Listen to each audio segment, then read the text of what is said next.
Nous sommes en direct avec Julien Pinelli. Bonsoir maître.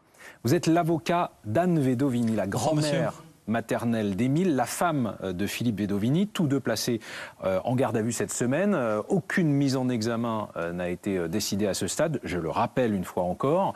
D'abord, maître, sur les éléments évoqués par Mathias Tesson à l'instant, ma première question est la suivante. Est-ce que votre cliente, la femme de Philippe Vedovini, a été interrogée lors de cette garde à vue cette semaine sur la question de la violence dont a pu faire preuve par le passé vis-à-vis de membres de sa famille, le grand-père d'Émile?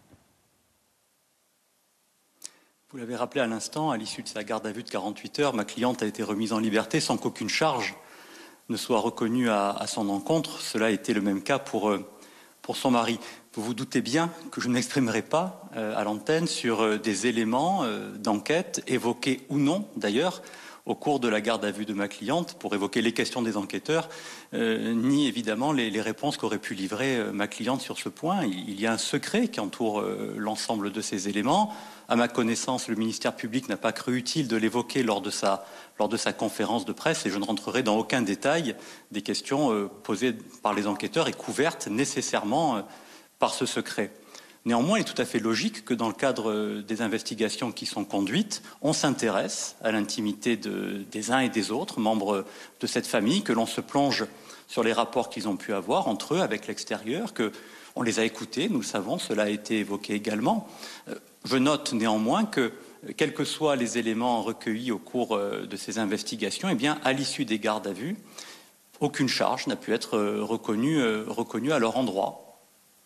Néanmoins, encore une fois, sur ces épisodes de violence de Philippe Vedovini, le mari de votre cliente, sur des membres de sa famille par le passé, est-ce que vous diriez, sans nous révéler évidemment le contenu de la garde à vue, mais est-ce que vous nous diriez qu'il s'agit d'un des sujets principaux de cette garde à vue de cette semaine?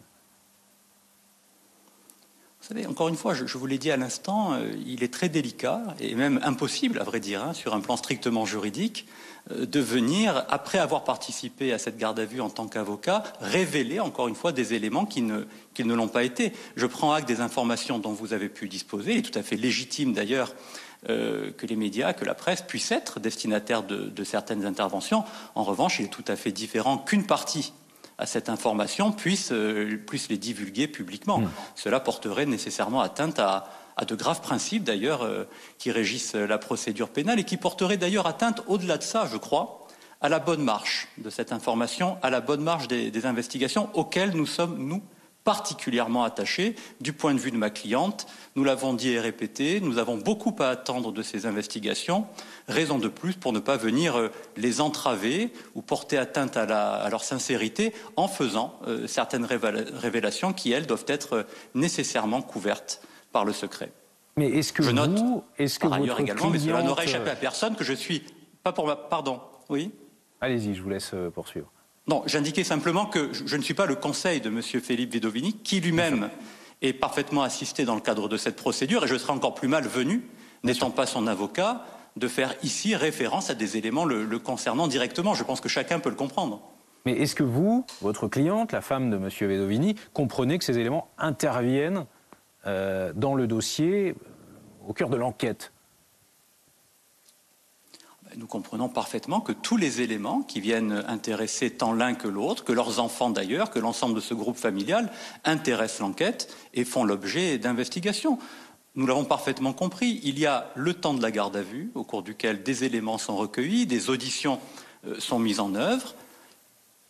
Et au-delà de cette mesure, eh bien, ces éléments vont être passés au crible des éléments techniques recueillis par les enquêteurs, des expertises scientifiques, des témoignages, enfin bref, le lot commun de toute enquête, et à plus forte raison lorsqu'elle porte sur des faits aussi graves. Oui.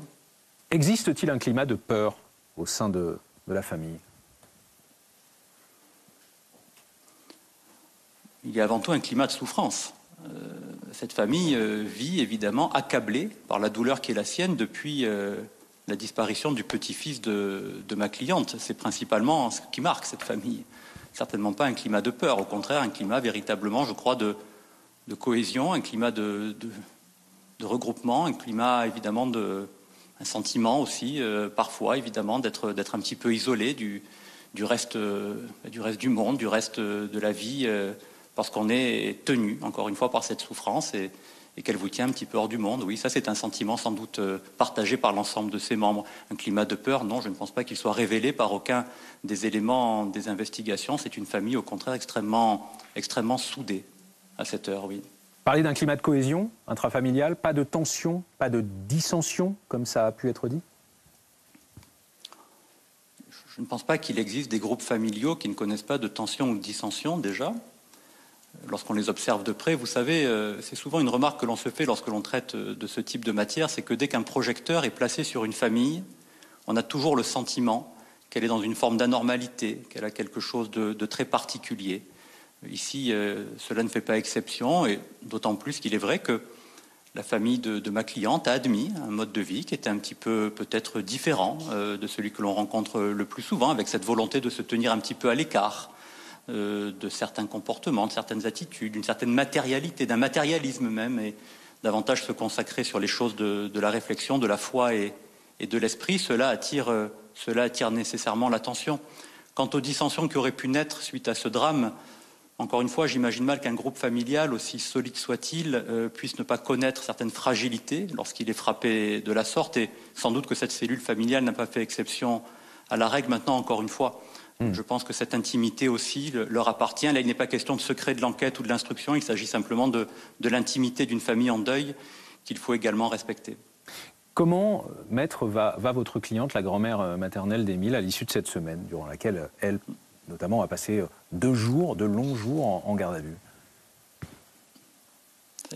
Poser la question, c'est en quelque sorte y répondre.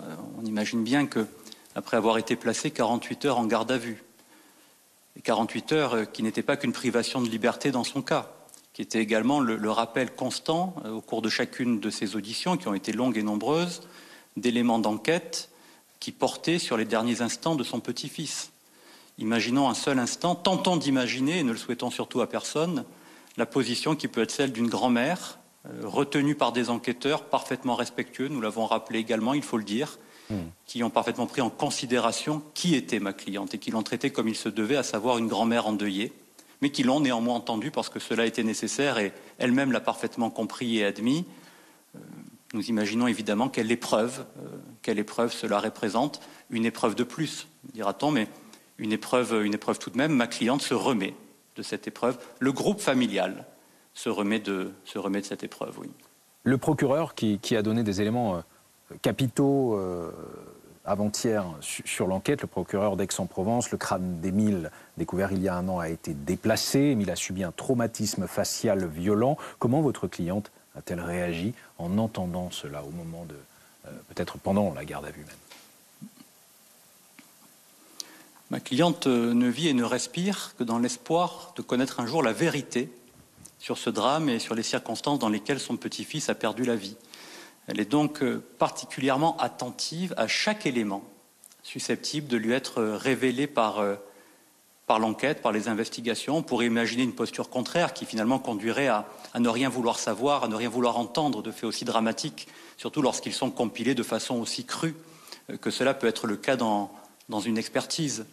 Néanmoins, c'est avec la plus grande attention qu'elle s'est tenue à viser de ces éléments, et je dirais que s'il y a un aspect positif à retenir de cette épreuve que fut cette garde à vue, c'est le fait que ma cliente, à cette occasion, a pris connaissance justement d'éléments d'enquête. Ce qui l'a rassurée sur un point dont elle ne doutait pas, c'est l'investissement des enquêteurs et magistrats qui suivent cette procédure. Et durant ces 48 heures, encore une fois, lui ont été exposés le fruit de ce travail, de l'investissement de cette cellule de la section de recherche de la gendarmerie de Marseille qui travaille exclusivement sur cette situation et qui, au final, et elle l'a très bien compris, travaille pour elle. Travaille pour elle parce que ces réponses, ce sont avant tout à cette famille qu'on les livrera lorsque nous l'espérons, elles seront enfin réunies. C'est donc avec attention et respect, je dirais, qu'elle a observé ce qu'avait été le travail des enquêteurs. Je ne doute pas qu'en son fort intérieur, évidemment, c'était un vacarme insoutenable que d'observer ces éléments, que de les constater, que d'entendre ces descriptions. Elles sont évidemment dures à entendre pour tout un chacun, même tout à fait indépendant par rapport à cette famille, et qui ne la connaîtrait pas. On imagine un seul instant, pourrait-on d'ailleurs l'imaginer, la résonance que cela peut avoir dans l'esprit de cette grand-mère, bien sûr. Oui. Hier soir, dans cette même émission, maître, je recevais votre consoeur, l'avocate du grand-père maternelle d'Émile. Je lui demandais si elle privilégiait à ce stade une thèse. La piste intrafamiliale n'est pas fermée, ça c'est ce que disait avant-hier le procureur d'Aix-en-Provence. Est-ce que vous-même privilégiez actuellement une thèse, une hypothèse? Ma cliente sur ce point aussi est passée par des enthousiasmes, enfin le mot n'est pas approprié, mais en tout cas par des encouragements, lui laissant entendre que telle piste allait être privilégiée plutôt qu'une autre et qu'une réponse allait enfin lui être donnée. Ce sont des espoirs qui ont été assez rapidement déçus parce que d'autres éléments sont venus les contredire. J'allais dire qu'elle a surtout appris à ne plus avoir de certitude. Aujourd'hui, tout ce qu'elle attend, encore une fois, c'est une réponse peut-être plus définitive, des éléments de réponse. Nous en avons déjà certains, le parquet d'Aix-en-Provence en a fait état, ce sont déjà des avancées, elles sont considérables et il faut les retenir. Néanmoins, ma cliente n'a plus ce luxe, en quelque sorte, dirais-je, de pouvoir se satisfaire de certaines certitudes qui pourraient la conforter d'ailleurs, qui pourraient la réconforter en tout état de cause. Mais aujourd'hui, non, elle ne s'y prête plus. Je pense qu'elle a trop peur d'être à nouveau découragée par un espoir qui serait déçu. Non, au contraire, elle sait très bien que les seules réponses qu'elle peut espérer, ce sont les enquêteurs qui les lui livreront. Elle les attend avec évidemment toute l'impatience que l'on peut imaginer, mais de théorie définie à cette heure, non, ça je peux vous l'indiquer, aucune théorie n'est précisément retenue par ma cliente et a fortiori par sa défense. Non. Est-ce que vous diriez, maître, que à ce stade, la science représente aujourd'hui, pour vous, pour votre cliente, le principal des espoirs? Oui, naturellement, il y a ce caractère extrêmement tangible, celui que l'on peut espérer de ces expertises scientifiques. Celles qui ont été révélées, d'ailleurs, montrent le degré aujourd'hui de précision qui permettent d'apporter certaines réponses. Mais peut-être est-ce là, d'ailleurs, que vous voulez en venir par votre question. Ce n'est pas une famille, nécessairement, qui ne croit qu'aux vertus de la science, qui porte sa foi sur d'autres réflexions qui sont moins terriennes, moins tangibles. Je crois que c'est un effet peut-être conjugué, justement, de ces deux réponses qui pourra un jour leur apporter l'apaisement qu'ils sont en droit d'espérer. On a évoqué, et à juste titre, le fait que cette piste familiale, et le vocable a été repris, je dirais, à longueur d'antenne, et c'est bien normal, n'est pas refermée. Nous le comprenons parfaitement. Ces investigations en cours de garde à vue ont été portées sur l'une des pistes, ici que les enquêteurs avaient retenues, à savoir cette piste familiale. Comment imaginer un seul instant, en l'état de la configuration des lieux, en vertu de la temporalité des événements qui ont fait que ma cliente et sa famille étaient les plus proches, j'allais dire, de l'instant du drame. Évidemment qu'il y a une piste familiale à chercher. Et on ne comprendrait pas un seul instant, on ne comprendrait pas un seul moment que les enquêteurs négligent cette piste. C'est tout à fait logique. Nous ne pourrions pas dire d'ailleurs à ces mêmes enquêteurs, eh bien, poursuivez toutes les investigations nécessaires, mais attention, dès lors qu'elles concernent la famille, là, vous êtes malvenus à le faire. Qui pourrait le comprendre ? Lorsque la confiance est donnée aux enquêteurs, elle est pleine et entière. Leur confiance n'est pas perdue dès lors qu'ils font des investigations sur la famille. Non, parce que ma cliente espère justement que cette piste familiale puisse être à terme confrontée justement aux éléments d'investigation qui permettront enfin de l'écarter. Voilà la posture, encore une fois, qui est celle de ma cliente. Les auditions ont été effectuées. Il faut maintenant éprouver, encore une fois, ces éléments au regard des investigations techniques et scientifiques dont vous avez donné ici connaissance pour partie. C'est ce que nous attendons, bien naturellement. D'autres pistes, évidemment, sont également, dans le même temps, envisagées par les enquêteurs. Nous évoquons aujourd'hui principalement cet aspect familial parce qu'il fut l'objet des gardes à vue, mais d'autres pistes sont évidemment en cours d'examen par les mêmes hommes et les mêmes femmes, avec le même dévouement. Il y a l'impression, d'ailleurs, ce sera ma dernière question, maître, chez votre cliente, d'un climat de soupçon injuste, vécu comme tel par votre cliente dans le cadre de cette enquête au regard de la semaine qui est en train de se terminer? Encore une fois, je le rappelais, mais je pense que chacun peut le comprendre.